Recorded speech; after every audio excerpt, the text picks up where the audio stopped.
Jacob Kane did not believe in getting involved in other people's troubles. Not anymore. Not after losing his wife and daughter and burying the man he used to be.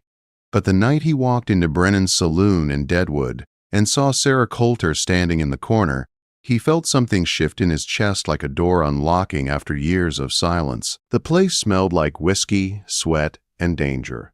Men crowded around a crooked table lit by one dusty lantern. Words were sharp. Laughter was mean. And in the middle of it all stood Sarah, 26 years old, her back straight, her jaw set, her gray eyes burning with fear she refused to show.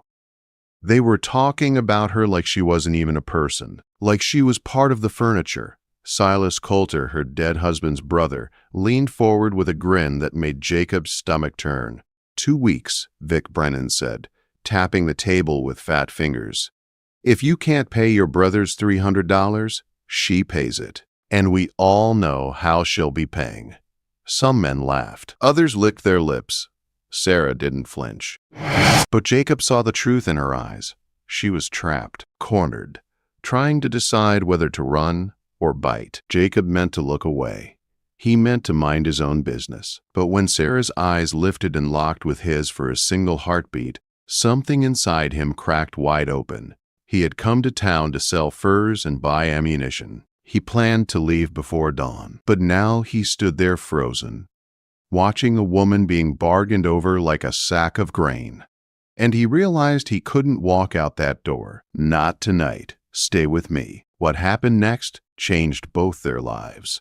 Sarah Coulter didn't have the luxury of hope. When her husband died in a mine collapse, the only thing she got from him was his last name and debts that belonged to someone else. She worked long hours in Brennan's saloon, washing dishes, wiping tables, sweeping floors. She did everything but sell her body, and she intended to keep it that way.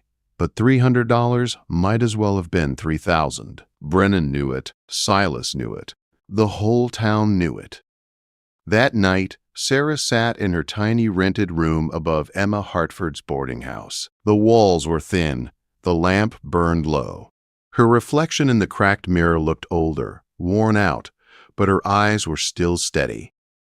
Still stubborn. Still fighting. A knock came at the door. "Sarah, you've got a visitor," Emma's voice said, tight with worry. When Sarah opened the door, Jacob Kane stood in the hallway, hat in hand. He was taller than she expected, broad-shouldered with the rough, quiet look of a man who lived far from town. His beard was dark with threads of gray. His eyes were pale blue and steady, not wandering over her the way most men's did. "Ma'am," he said. His voice sounded like wind scraping over stone. "If you're willing, I'd like to speak with you." Sarah crossed her arms. If Brennan sent you, he didn't. They stared at each other in the dim hallway. After a moment, she stepped aside and let him in. Emma hesitated, protective, but Sarah nodded. Emma left reluctantly. Jacob stood in the center of Sarah's small room, looking too large for the space. He didn't waste time. "I need someone to cook and mend through the winter," he said. "I live 15 miles up in the Black Hills. Cabin's good, roof holds. I'll pay your debt to Brennan, all $300. You'd work it off for 1 year." Sarah's heart slammed hard. "And what else would I be expected to give?" "Nothing," he said firmly. "You'd have your own room, food, heat, safety. I'm not looking for a wife. I'm looking for someone who won't burn coffee or sew buttons too tight." "Why me?" she asked. He met her eyes. "Because you need out of Deadwood, and I need help I can trust. And because when I saw your face tonight, I knew Brennan would break you if you stayed. You're stronger than that." Sarah studied him. She'd learned how to read men. The liars, the users, the dangerous ones. Jacob Kane was dangerous, yes, but not in that way. Not in a way that made her chest tighten with dread. "I sleep alone," she said. "Agreed. And when the year is done, I leave free?" "You leave free," she nodded slowly. "Then we have a deal." The next morning, Jacob laid $300 in cash on Brennan's table. Sarah watched from the stairs. Brennan's pig-small eyes glittered. "You're making a mistake, Kane," Brennan said. A woman like that is trouble. That's my problem now, Jacob replied. 2 hours later, Sarah rode out of Deadwood on a stubborn mule, her hands gripping the saddle horn, her stomach twisting with fear and something that felt almost like relief. Jacob rode ahead on his gray gelding, silent and steady. By midday, they stopped at a cold mountain stream. Jacob filled a tin cup and handed it to her first. Only after she drank did he drink himself. A small thing, but no man had ever done that for her. That night they camped under the pines. Jacob cooked beans and salt pork, set her portion down, then took his own and sat on the far side of the fire. Firelight carved shadows across his face, making him look wild and haunted at the same time. "Why do you live all the way out here?" Sarah finally asked. "Had a house once," he said. "Near the river. A wife. A daughter." His voice was flat. "I left to fight the Sioux. Came back 6 months too late." Pain flickered in his eyes, sharp as a blade. Sarah swallowed. "I'm sorry." He poked the fire. "Mountains are quiet. Easier." Later, when she lay down, Jacob moved his bedroll far away from her. "You'll freeze over there," she said. "You'll sleep safer with space between us," he answered. For the first time in 2 years, Sarah closed her eyes without fear. The cabin appeared at dawn the next day. 2 rooms, thick logs, stone fireplace, smoke curling from last winter's soot. Jacob gave her the larger room without hesitation. And just like that, their strange, quiet life began. Winter in the Black Hills did not care about the past. It did not care about debts, losses, or broken hearts. It came hard, early, and without apology. By mid-November, snow buried the world outside the cabin in a deep, white silence. The wind pressed against the walls like a living thing, but inside, life settled into a steady rhythm. Sarah cooked, swept, mended clothes, kept the fire alive. Jacob chopped wood, hunted, checked traps, repaired the roof before the first heavy storm. They spoke only when needed, simple words about food, weather, chores. But silence had its own weight, its own language. A month passed, and that silence began to change. Sarah began to notice Jacob in small ways. The careful way he cleaned his rifle every night, like it was something sacred. The scar running along his arm, pale and ridged, that he never talked about. The way he always washed his hands before every meal. A habit from a gentler life he no longer had. And Jacob noticed her. She felt it. In the way his eyes paused when she moved hair from her face. In the way he stepped aside, giving her space, careful never to brush her hand. Distance, but not coldness. Caution, not rejection. One night, a month into winter, Sarah woke screaming. The dream was sharp. Brendan's hands, Silas's voice, men laughing. Her breath came fast. Her hands shook. When she lifted her head, Jacob was already in her doorway, rifle in hand, eyes wild, scanning for danger. "What happened?" he asked. "Nothing. Just a dream." He lowered the rifle slowly. For a long moment he stood frozen, caught between wanting to comfort her and fearing he'd cross a line. Then he quietly stepped out and returned with a tin cup of water. He placed it on the table beside her bed and stepped back. "Bad dreams don't mean you're weak," he said softly. "They mean you lived through something worth dreaming about." The truth of it hit her harder than the dream itself. "Why did you really help me, Jacob?" she whispered. His jaw clenched. 5 years ago, I wasn't there when my family needed me. I can't fix that, but I can stop someone else from being hurt when I'm standing right in front of them. He turned before she could reply, but she lay awake long after he left, the taste of cold water on her tongue, wondering how a man so quiet could speak words that burrowed straight into her heart. Days passed. Snow deepened. The world shrank into the size of the 2-room cabin. They began talking more, short stories at first, then longer ones. Sarah spoke of her husband, a good man but a dreamer who gambled more than he planned. She never told him she understood, not before he died. And now she could never fix that. Jacob spoke of Lily, his wife, who sang while she cooked, It annoyed him then. He would give anything to hear it now. He said it with a voice tight and uneven, a man remembering love and losing it all over again. Sarah reached across the space between them, rested her hand on his, only for a moment, only to say, "I see you." He didn't pull away. Something changed after that. Sarah noticed the strength in Jacob's shoulders when he split wood, the gentleness in his hands when he cleaned his rifle, the quiet way he listened, the softness behind the hard lines in his face. And Jacob noticed her, every little thing, the soft hum she made when she cooked, the way her gray eyes warmed when she focused, the loose strand of auburn hair she tucked behind her ear, the curve of her neck when she leaned over the wash basin. One afternoon, she went to fetch water from the stream. She saw him bathing. He stood waist deep in the freezing current, water sliding over his scarred back. His skin carried the marks of battles he never spoke about. She knew she should turn away. She didn't. When he turned and saw her, neither moved. The air felt tight, charged, like lightning just before it strikes. "Sarah," he said.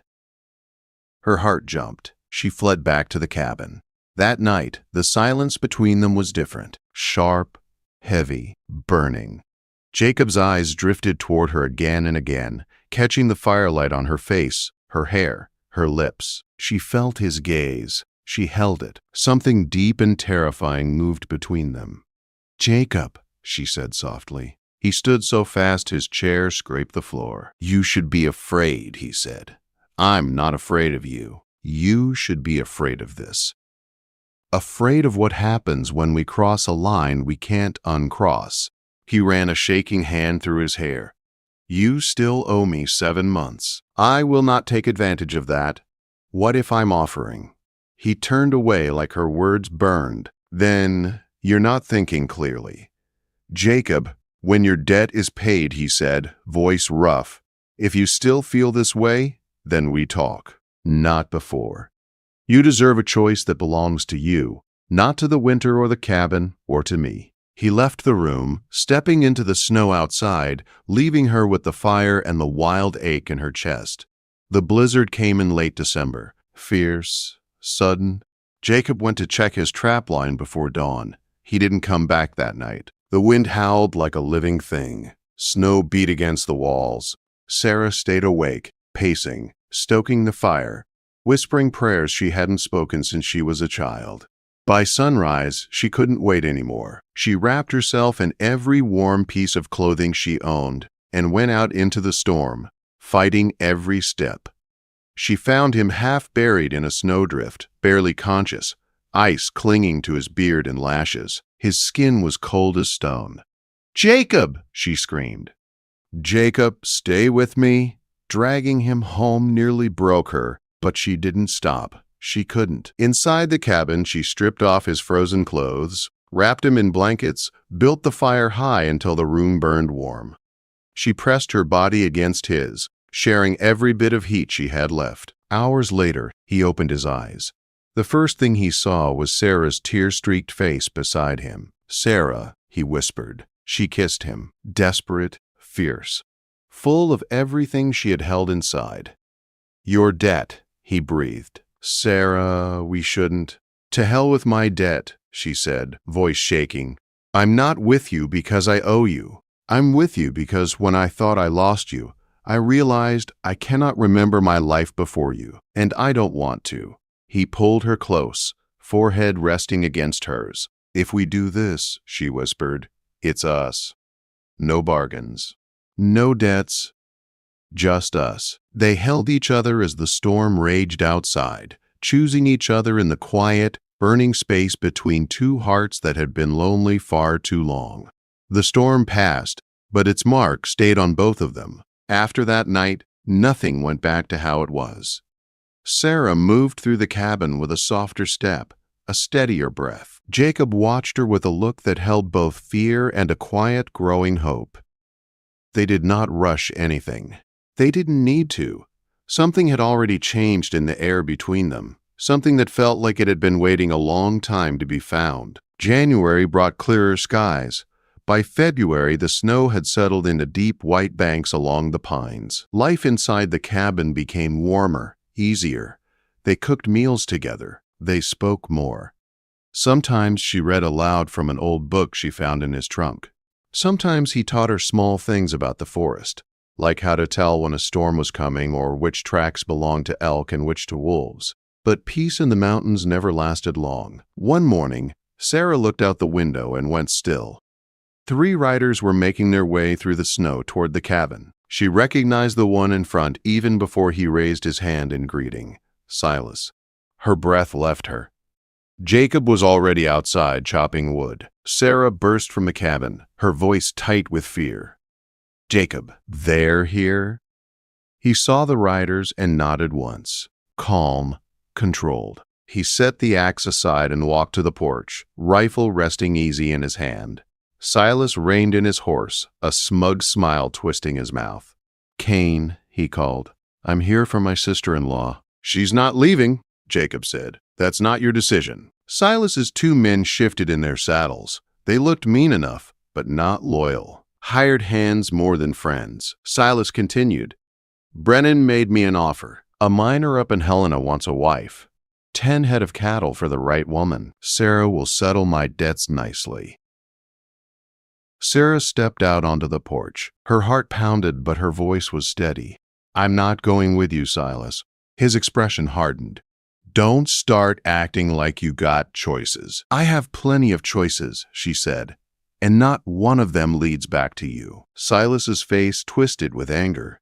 Your husband died working that mine. You owe the family. I owe nothing, Sarah snapped. I checked the law in Hill City. Your debts aren't mine. They never were. Silas froze. For the first time, he looked unsure. Jacob stepped between them, quiet but solid as a wall. You heard her. Leave. Silas looked at the rifle in Jacob's hands, then at the hard line of Jacob's jaw, then at the snow all around them with no witnesses. One of his hired men muttered, Boss, this ain't worth it. Silas cursed under his breath, yanked his reins, and turned his horse around. This isn't over, he growled. Then come back yourself next time, Jacob said. Don't send other men to do your talking. Silas didn't answer. He rode away fast, his men scrambling to keep up. As soon as they were out of sight, Sarah's legs gave out. Jacob caught her, holding her tight against his chest.